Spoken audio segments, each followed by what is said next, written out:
Hello bachcho, let's see this question. So question says that what does the divergence of magnetic field lines near the end of a current carrying straight solenoid indicates? तो हमारे इस question का जो की concept होगा that will be, हम मान लेते हैं कि हमारा यहाँ दो कॉइल प्रेजेंट है। ये हमारा फर्स्ट कॉइल है एंड ये हमारा सेकंड कॉइल है। इस फर्स्ट कॉइल में मान लेते हैं हमारा जो करंट है वो क्लॉकवाइज फ्लो कर रहा है एंड इस सेकंड कॉइल में हमारा जो करंट है वो एंटी क्लॉकवाइज फ्लो कर रहा है। We can write here that clockwise current and here anticlockwise current.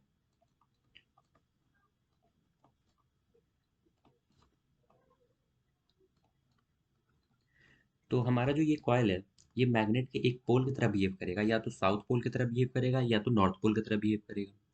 तो इसे रिमेंबर रखने के लिए हमें यहाँ पर एक ट्रिक बताया जाता है दैट अगर करंट हमारा क्लॉकवाइज फ्लो करता है तब हम इसको ऐसे रिप्रेजेंट कर सकते हैं इन दिस वे। इसका मतलब कि अगर एक कॉइल में हमारा जो करंट अगर क्लॉकवाइज यहाँ पर मूव करेगा तब ये जो है ये मैग्नेट के साउथ पोल की तरह बिहेव करेगा।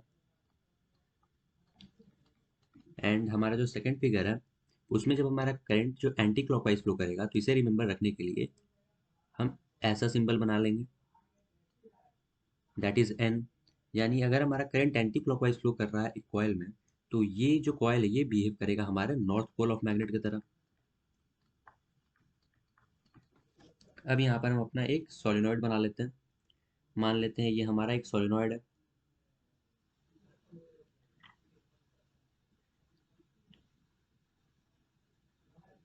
और हमारा करंट कुछ इस डायरेक्शन में फ्लो कर रहा है। मान लेते हैं इस डायरेक्शन में फ्लो कर रहा है।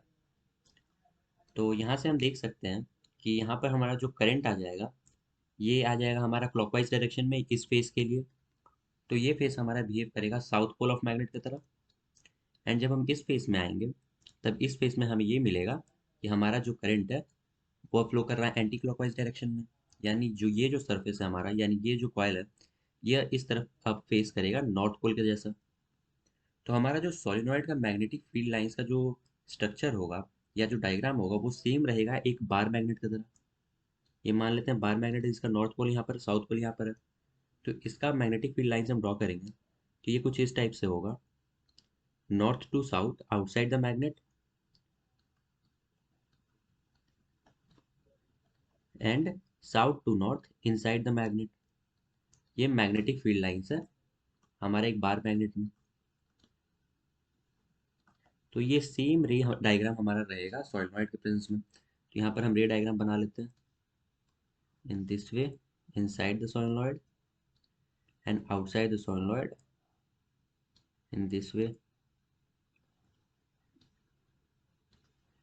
तो हमारे इस क्वेश्चन में यही पूछा जा रहा है कि जो सोलनॉइड का एज है यानी ये पोजीशन है यहाँ पर जो रे है हमारा वो डाइवर्ज कर रहा है।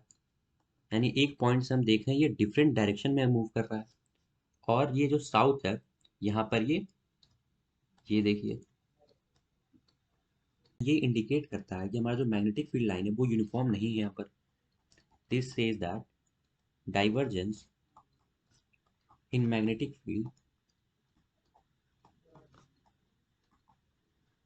Lines indicates that magnetic field is not uniform here।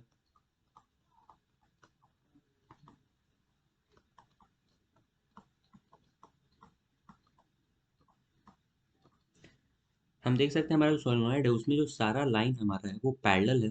यानी यहाँ पर हमारा मैग्नेटिक फील्ड यूनिफॉर्म है। पर जैसे ही वो एज के पास आ रहा है वो डाइवर्ज करने लग रहा है। यानी इस पोजीशन पर आकर हमारा जो मैग्नेटिक फील्ड है वो अब सेम मैग्नीट्यूड का नहीं रहेगा। तो इसका मैग्नीट्यूड का हम मेजर कैसे करते हैं? तो ये हम इस रे को ही देख के बता लेते हैं। हमारा जो लाइंस जहाँ ज़्यादा क्लोज रहेगा, ये मैग्नेटिक लाइंस जितना क्लोज रहेगा वहाँ पर हमारा मैग्नेटिक फील्ड स्ट्रांग होगा।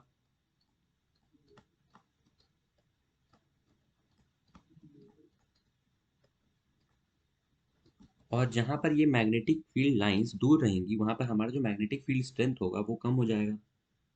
So this will be the final conclusion that we get from the divergence of magnetic field lines near the ends of a conductor.